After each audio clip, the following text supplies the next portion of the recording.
¿Me avisas?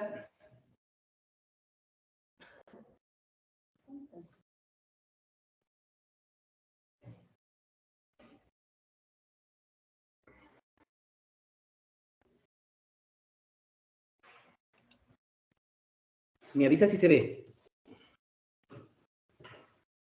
Puede visualizar, doctor.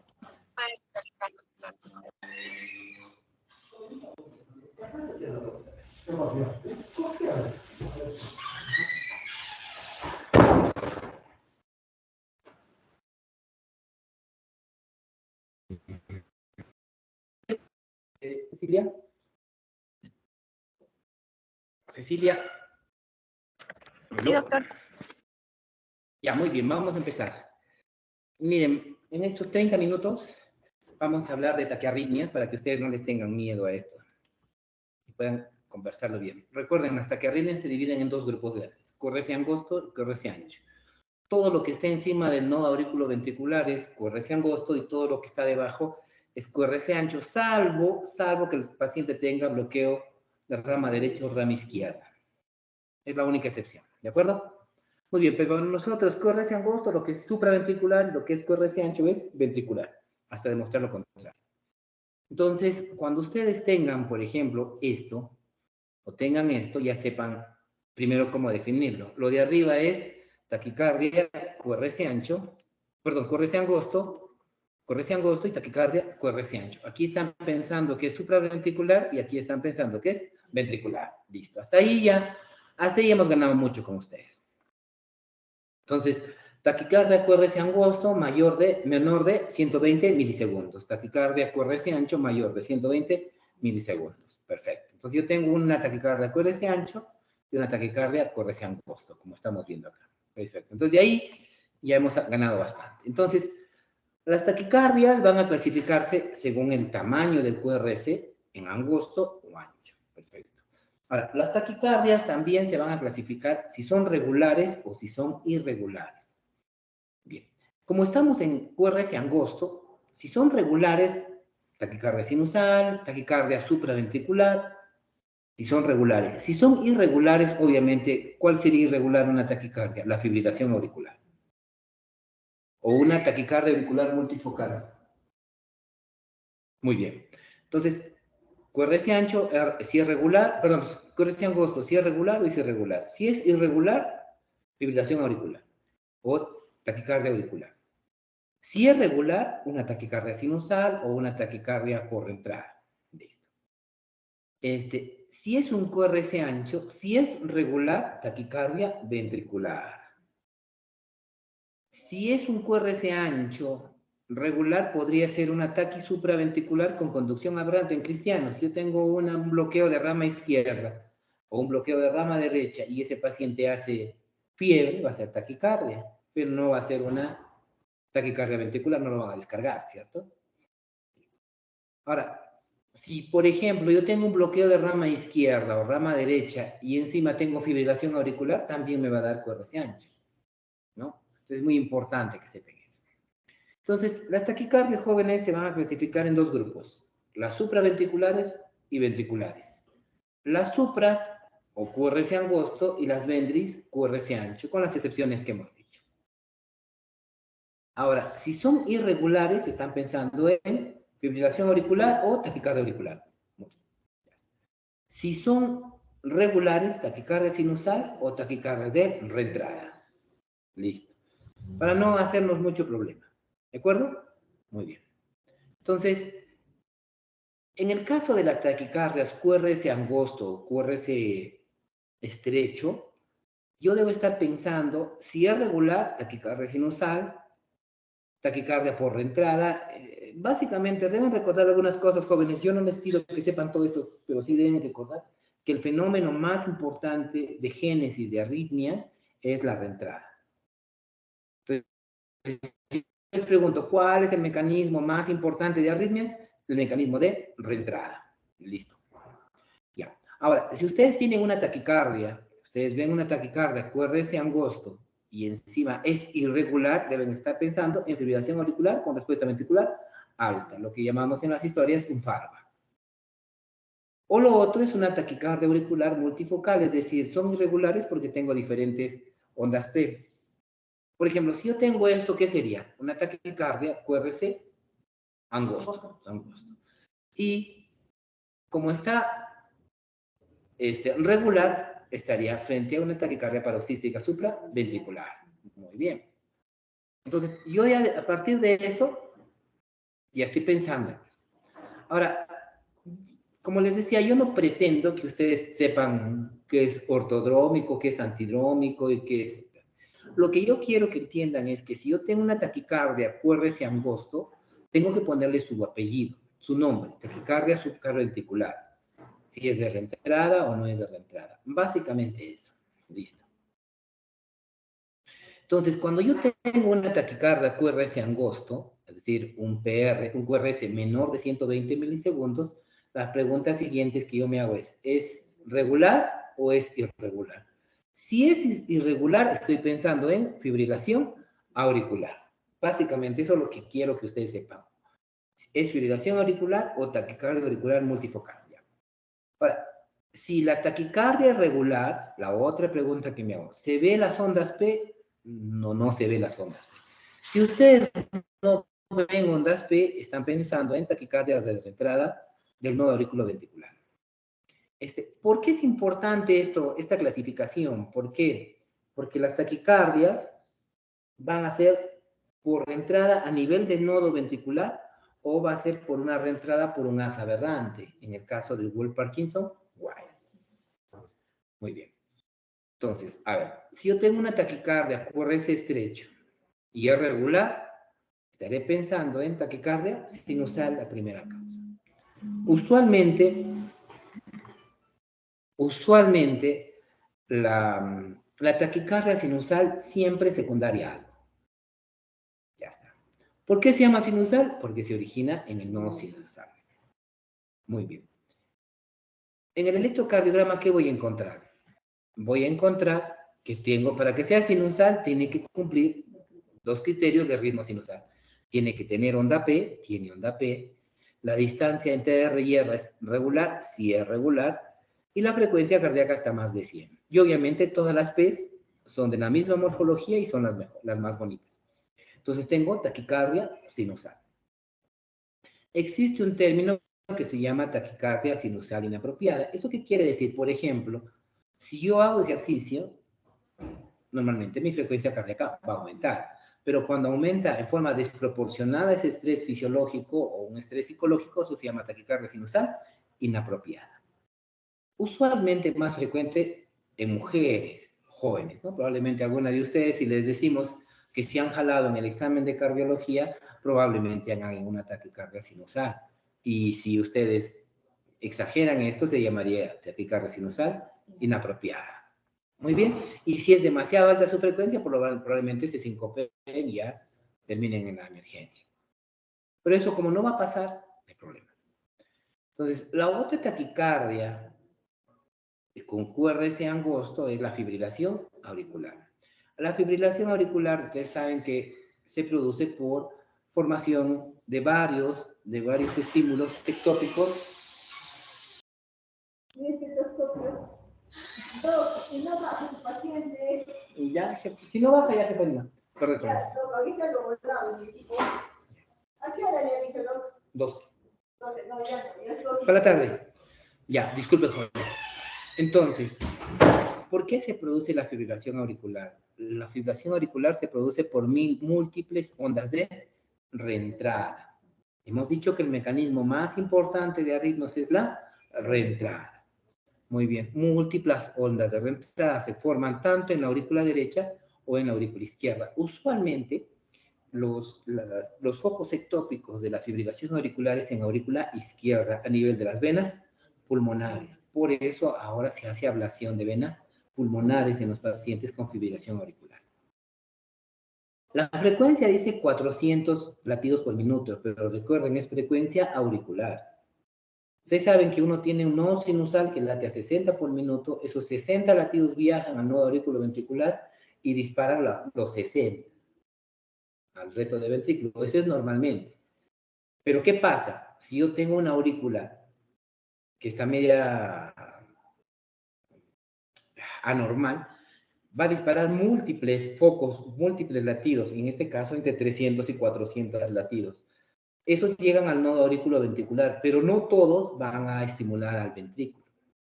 Por eso ahí se llama fibrilación auricular con respuesta ventricular alta, fibrilación auricular con respuesta ventricular controlada y fibrilación auricular con respuesta ventricular baja. A eso me refiero.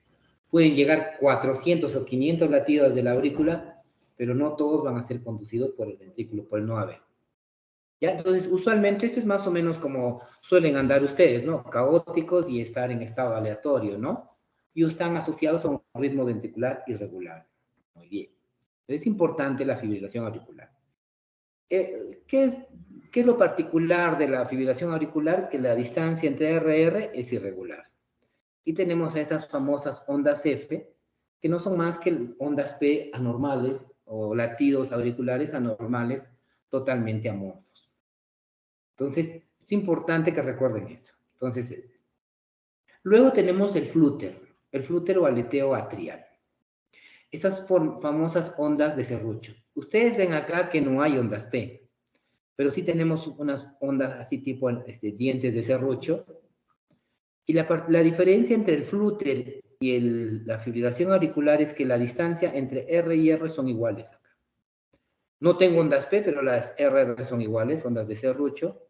Esto se llama flúter auricular. Ahora, ese flúter auricular o esas ondas de serrucho, ¿dónde se van a ver mejor? En D2, D3 y ABF. Incluso vamos a hablar de un tipo 1, un tipo 2, pero que no vale la pena. La génesis y el manejo de un flúter auricular y una fibrilación auricular es la misma. Al flúter lo vas a anticoagular y a la fibrilación auricular también lo vas a anticoagular. Solamente es cuestión de nomenclatura. Como les decía, hay un flúter tipo 1, tipo 2, no nos vamos a detener en esto. Lo único que quiero que sepan es que el flúter les va a dar RR regular con ondas de serrucho. Si ustedes tienen un flúter, una distancia RR irregular, ya no es flúter, ya es fibrilación auricular. Muy bien. Luego tenemos un término que se llama taquicardia auricular. ¿A qué le llamamos taquicardia auricular? Cuando tengo ondas P de diferentes morfologías. Yo puedo tener, saben, para que tener ritmo sinusal, tengo que ver que esa onda P ha sido generada del nodo sinusal. Todas las P tienen que ser iguales. Mientras que en la taquicardia auricular, las P no van a ser iguales. Por lo tanto, voy a tener morfología diferente de la onda P. Y por ende, al nacer ondas P de diferentes sitios al nodo sinusal, la distancia R y R puede ser irregular. Entonces, ese es el típico taquicardia auricular. Ahora, si tengo una taquicardia auricular, o sea, la taquicardia auricular unifocal es, tengo menos de 3 impulsos auriculares originados en focos sectores. Ahora, si tengo más de 3, ya se llama multifocal. Y aquí lo que voy a tener onda P con 3 o más morfologías distintas. Y ahí por característica la RR va a ser irregular. Entonces, si yo tengo onda P de diferente morfología con distancia R y R irregular, es esta taquicardia auricular multifocal. Por ejemplo, ustedes dirían, doctor, esto es onda P. Sí, es onda P, onda P, onda P, pero son P's de diferente morfología. Acá, miren, hay una P media gordita, una P parece una pulmonar, esta es una P normal, este es otro tipo, entonces más de diferentes morfologías de onda P, eso es taquicardia auricular multifocal. Muy bien, entonces, ahora, recuerden ustedes que ese es un tipo de taquicardia. Ahora, vienen las taquicardias auriculares por entrada nodal. Entonces, tengo taquicardias por entrada nodal, usualmente en jóvenes de 20 a 35 años, y usualmente no están asociados a cardiopatía estructural. Eso es muy importante. ¿Ya? La frecuencia cardíaca va entre 160 y 180. En general, si yo tengo una taquicardia paroxística supraventricular, ese es el nombre. Lo que hay que ponerle es el apellido. La reentrada puede ser a nivel del nodo o puede ser a nivel, a través de un haz aberrante. Entonces, un tipo de taquicardia supraventricular es por reentrada nodal y el otro es por haz aberrante. Usualmente, como hemos dicho, es por fenómenos de reentrada. Este es el circuito de reentrada. Entonces, es muy importante saber eso. Por ejemplo, yo tengo una taquicardia de este tipo. Lo primero que yo digo, esta es una taquicardia, acuérdese, angosto. Ya está. Ahora, me pongo a pensar, ¿es regular o es irregular? Si es irregular, ya están pensando, si fuera irregular, fibrilación auricular o taquicardia auricular multifocal. Listo. Ahora, si es regular, yo decir, ¿es sinusal o no es sinusal? No hay onda P. Como no hay onda P, no es sinusal. Entonces ya estoy pensando, taquicardia paroxística supraventricular. Esta puede ser del nodo auriculoventricular o por un haz aberrante. Listo. Entonces, no me voy a detener mucho en esto, pero están viendo ustedes una taquicardia paroxística supraventricular. Muchos se equivocan, se confunden y hasta le ponen como infarto. Así. Entonces, ve, porque podrían ustedes estar confundiéndose con un ST, ¿no? Con infradesnivel del ST. Lo que nos ayuda mucho en esto es las famosas pseudo S en caras inferiores. Parecería un infarto de cara inferior. Muy bien. Entonces, la primera es por entrada a nivel del nodo y el otro, por más que parezca parecido, se llama por entrada auriculoventricular o por un haz aberrante. Esto es el famoso Wolff-Parkinson-White. Son las taquicardias, que a su vez pueden ser, solamente para su conocimiento, no les voy a preguntar, pero pueden ser ortodrómicos o antidrómicos cuando no siguen el circuito. Entonces, para nosotros es muy importante que ustedes sepan reconocer una taquicardia QRS angosto o QRS ancho. Si es un QRS angosto, se preguntan, ¿es regular o es irregular? Como es más fácil verlo irregular, si es irregular, dos posibilidades: fibrilación auricular con respuesta ventricular alta o taquicardia auricular multifocal. Perfecto. Ahora, si la taquicardia regular, me pregunto, ¿tiene onda P? No tiene onda P. Si tiene onda P, es taquicardia sinusal. Si no tiene onda P, estoy pensando en taquicardia paroxística ventricular con reentrada. Puede ser esta nodal o por haz aberrante. Nada más, hasta ahí nos quedamos con ustedes. Listo. Porque al final el manejo va a ser el mismo. Entonces yo tengo taquicardia QRS angosto, no hay onda P, esta es una taquicardia paroxística supraventricular tipo reentrada.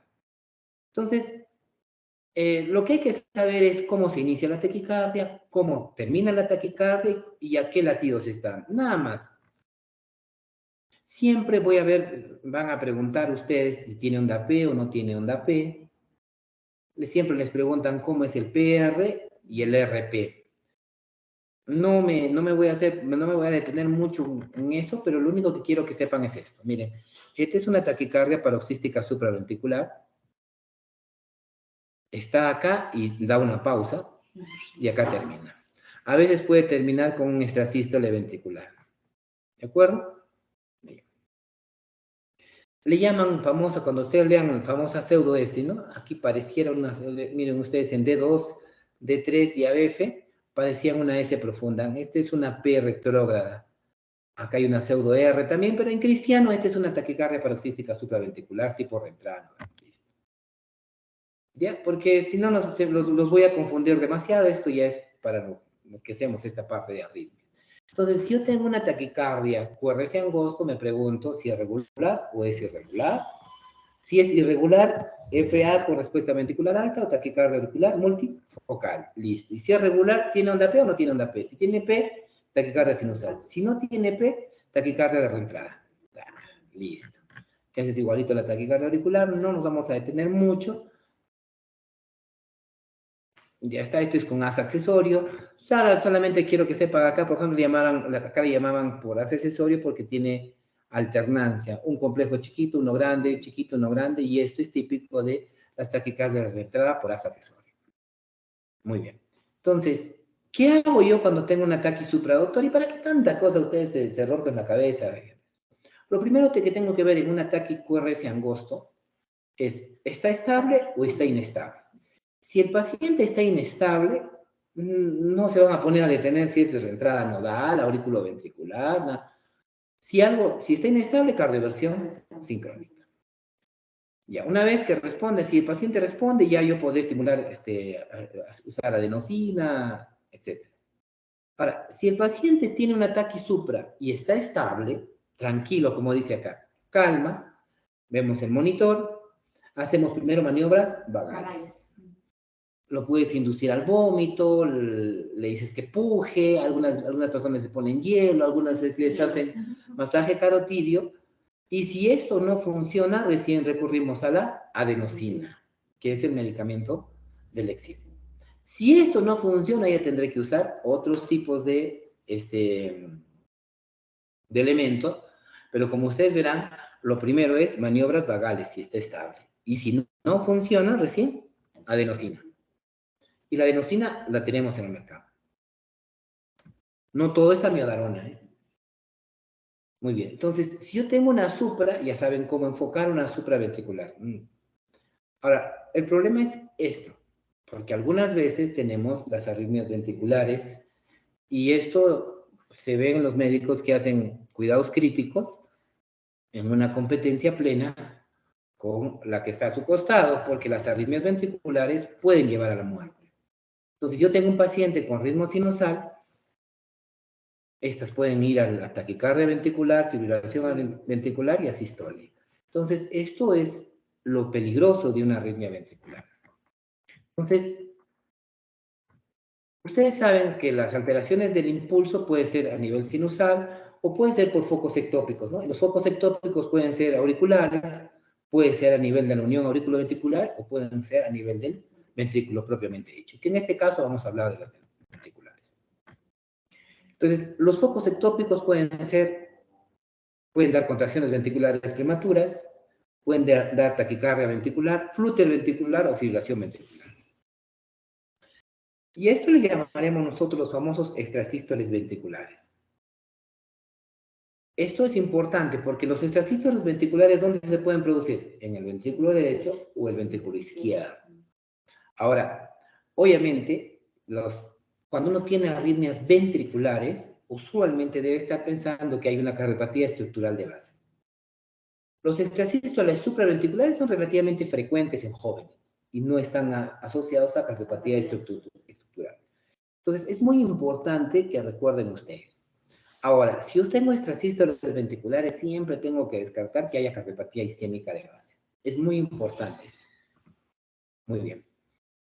Entonces, estos extrasístoles ventriculares aparecen en el tiempo antes que el impulso del ritmo de base esperado. Ahora, recordar de que el QRS es anormal en su morfología y duración. Si el extrasístole tiene morfología de bloqueo de rama derecha, su origen es en el ventrículo izquierdo. Si el extrasístole tiene morfología de bloqueo de rama izquierda, su origen es en el ventrículo derecho, es alternante. ¿Ya? Eso es importante. Por ejemplo, esto es normal. Esto es un extrasístole que se formó en el ventrículo izquierdo, QRS ancho. Entonces, hemos dicho, si el extrasístole tiene patrón de bloqueo de rama derecha, es en el ventrículo izquierdo. Si el extrasístole tiene patrón de bloqueo de rama izquierda, el extrasístole ha sido producido en el ventrículo derecho. Muy bien. Entonces, recordar cosas importantes. ¿Cómo diferenciar un extrasístole ventricular de un supraventricular? Los extrasístoles supraventriculares usualmente siguen el ritmo de base. Por ejemplo, esto es una contracción atrial supraventricular, QRS angosto, y la pausa compensatoria es incompleta. Mientras que el extrasístole ventricular nunca sigue el ritmo de base, el QRS es ancho, es amorfo y tiene una pausa compensatoria. Entonces es muy importante cómo diferenciar un extrasístole supra y un ventricular. Perfecto. Muy bien. ¿Y a qué le llamamos pausa compensatoria completa? Esto es ya un poco más, Especializado, pero miren ustedes, este es un ventricular. La pausa compensatoria es el resultado. Esta distancia B tiene que ser igual a 2 veces esta distancia. Eso se llama pausa compensatoria completa, típico de los extrasístoles ventriculares. Y si no se cumple esto, se llama pausa compensatoria incompleta, típica de los extrasístoles supraventriculares. Muy bien. Ahora, los extrasístoles ventriculares pueden venir de una forma, o sea, con un patrón. Bigeminados cuando tienes un latido bueno, uno malo, bueno o malo. Trigeminados, cada 2 latidos, ¿no? El tercero es bueno. Cuadrigeminados, después de 3 buenos, uno malo. Pueden venir en dupletas, en tripletas, o pueden venir cuando son más de 3, ya se llama taquicardia ventricular. Es importante eso. Ahorita vamos a ver las imágenes. Ahora, los extrasístoles se clasifican según su gravedad. Por ejemplo, hay una clasificación que se llama la clasificación de Laum.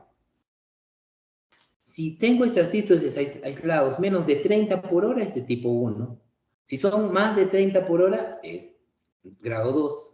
Si son polimórficas o multifocales, son grado 3. Si vienen en pares, 4A.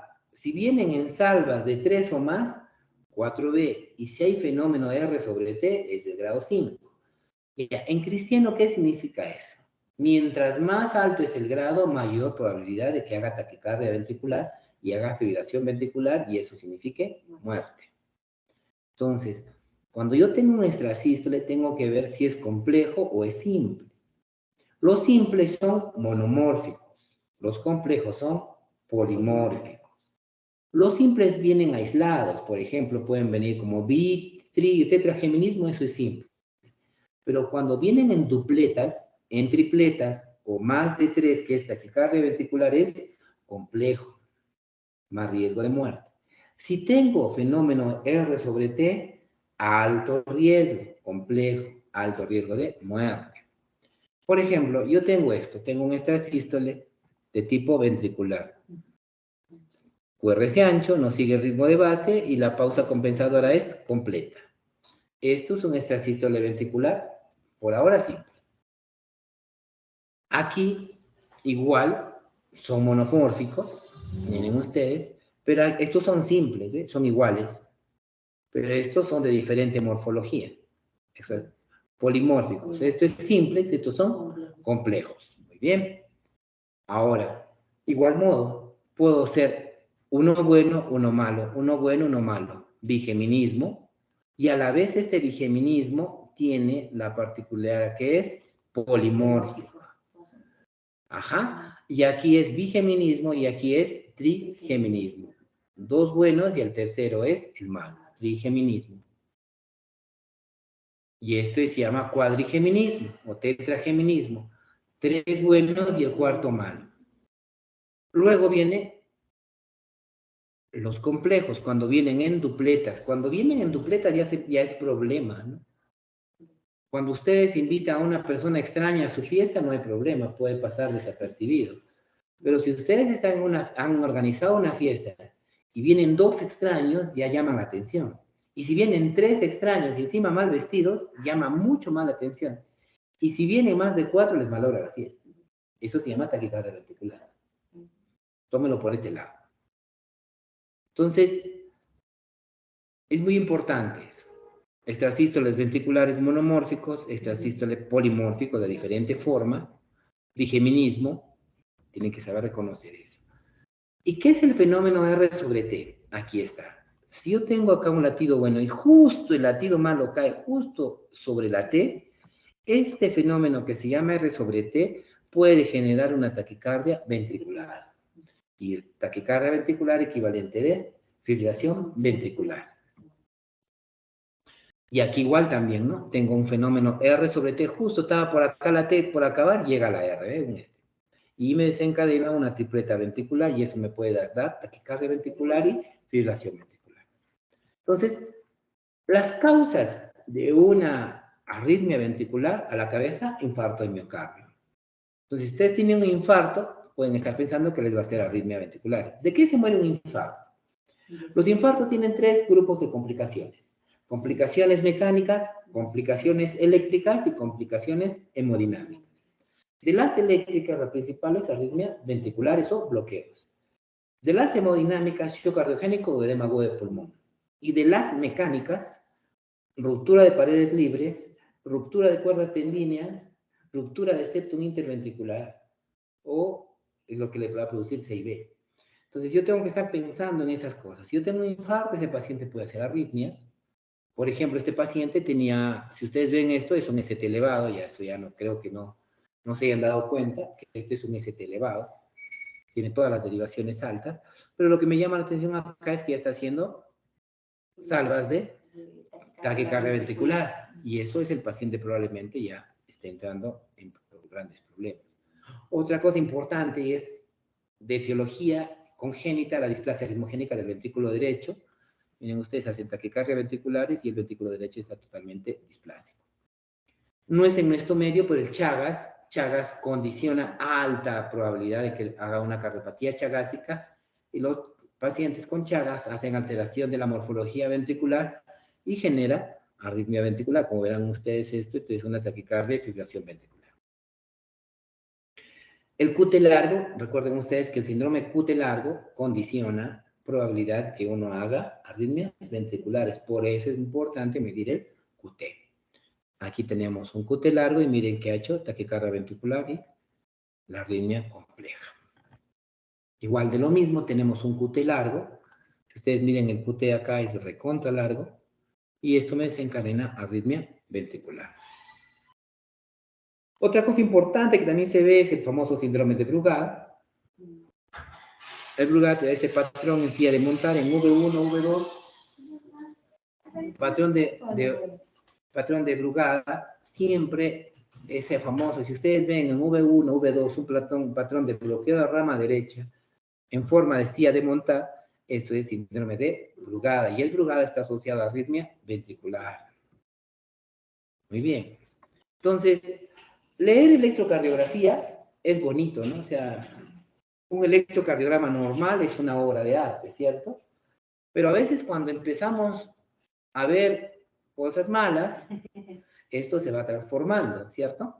Y entonces cuando uno va viendo las arritmias, no toda obra de arte es buena, ¿cierto? Entonces, las arritmias ventriculares pueden transformar una obra de arte que es el electrocardiograma en algo totalmente malo y producir la muerte. Entonces, por ejemplo, si yo tengo esta imagen de taquicardia por RSH, esto es taquicardia ventricular, ¿cierto? Entonces, esto puede significar la muerte del paciente. Entonces, otra cosa importante el término es, cuando hablo de sostenido y no sostenido. Una taquicardia ventricular no sostenida es menos de 30 segundos. Cuando esa taquicardia dura más de 30 segundos se llama sostenida. Muy bien. Ahora, las taquicardias ventriculares pueden ser monomórficas o polimórficas, como es la famosa torzada de puntas. Ahora, puede ser, una taquicardia ventricular puede venir con inestabilidad hemodinámica o no. Si una taquicardia ventricular viene con estabilidad hemodinámica, tranquilo, puedo darle su amiodarona o su antiarrítmico y sale. El problema es que cuando la taquicardia ventricular viene con inestabilidad hemodinámica, eso es paro, y eso sí tiene que descargarse. Entonces es muy importante. Ahora, otra cosa importante, siempre medir el QT. QT largo desencadena arritmia ventricular. Luego también tienen que ver algo importante, que las arritmias ventriculares siempre tienen que estar, siempre vistas que no haya un desequilibrio electrolítico. Siempre pensar en potasios. Si tienen QT largo, siempre pensar en calcios. Muy bien. Entonces, si yo tengo esta imagen, estaré pensando en una taquicardia ventricular. Recuerden ustedes que los pacientes que sean sometidos a cirugía cardíaca, la mitad de ellos van a ser taquicardias ventriculares.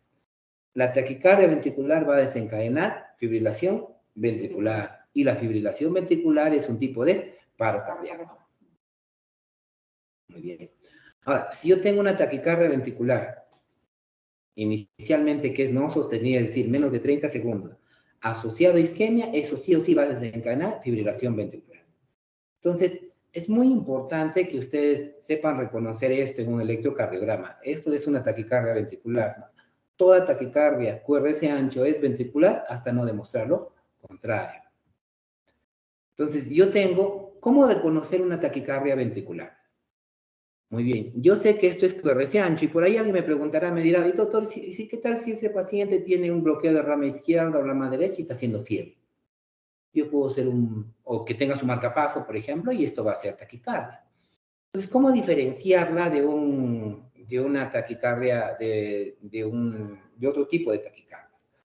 Esta es una taquicardia ventricular. ¿Por qué? Porque hay un ítem que es cómo determinar y diferenciarla de un bloqueo de rama izquierda-derecha.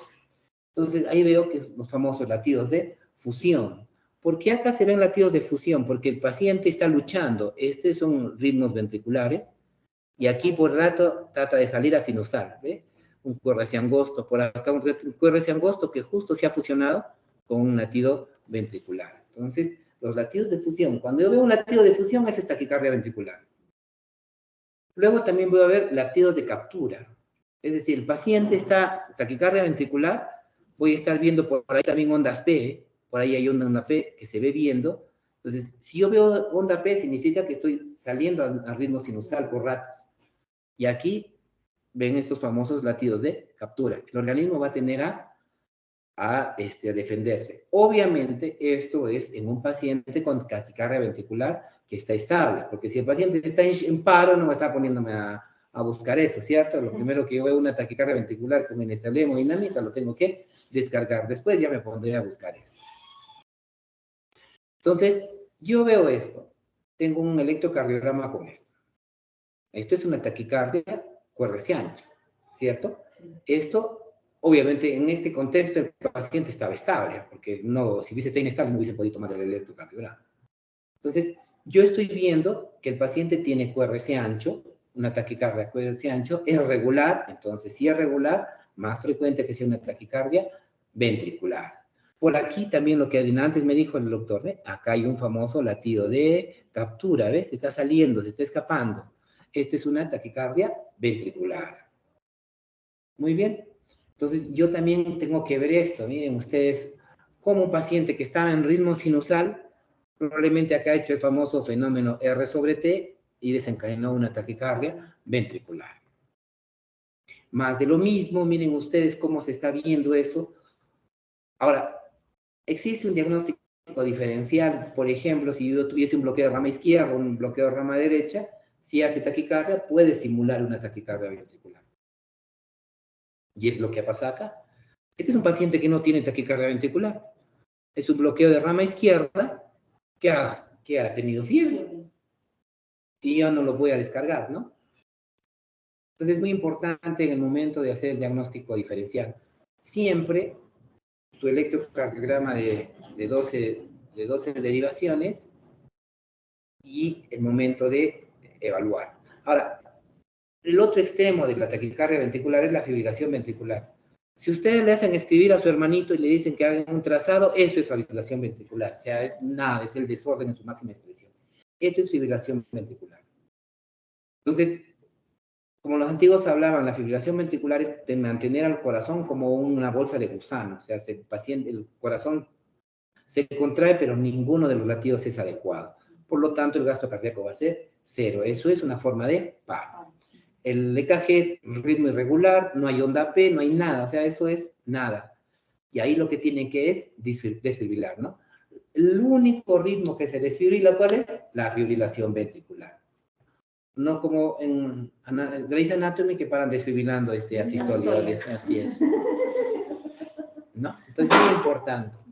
El 75% de los paros cardiorrespiratorios son fibrilación ventricular. De ahí la importancia de, en el momento de hacer reanimación cardiopulmonar, tener un desfibrilador a la mano. No hay forma, lo único que disminuye mortalidad es la desfibrilación.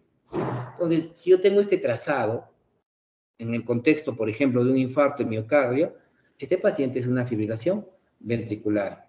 Entonces, lo que tendría que hacer con este paciente es desfibrilar y buscar la causa que condujo a la fibrilación ventricular. En este caso, infarto de miocardio. Otra cosa importante, si ustedes miren esto es una taquicardia ventricular, pero polimórfica, que va en una forma así ondulante, ¿no? Esto es la famosa torsada de puntas, usualmente asociado a QT largo, usualmente asociado a problemas de calcio y a problemas de magnesio.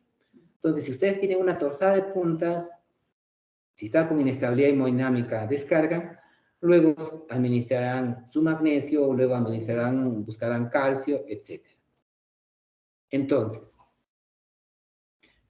¿qué hago yo ante una taquicardia ventricular? Lo primero que me pregunto, ¿está estable o está inestable? O en este caso es con pulso o sin pulso. Si el paciente está con taquicardia ventricular sin pulso, eso es desfibrilación. Listo, ahí no hay vuelta que dar. Ahora, si la taquicardia ventricular está con pulso, o sea, tenemos que ver, ¿está estable o está inestable? Si está estable, le daré amiodarona. Y si está inestable, cardioversión eléctrica. Listo. Entonces, no hay forma de no darnos cuenta de en qué situación estoy. Si estoy frente a una taquicardia, acuérdese ancho, o taquicardia, acuérdese angosto. Taquicardia, acuérdese ancho, es fibrilación, taquicardia ventricular, hasta demostrarlo contrario. Listo. La idea es que después de una arritmia o de una taquicardia, su paciente no quede en asistolia. La idea es sacarlo de ese. Muy bien. Entonces, hasta ahí, jóvenes, nos estamos viendo hasta el día jueves del día del examen. Buenas tardes con todos, chicos. Gracias, doctor. Buenas tardes. Gracias, doctor.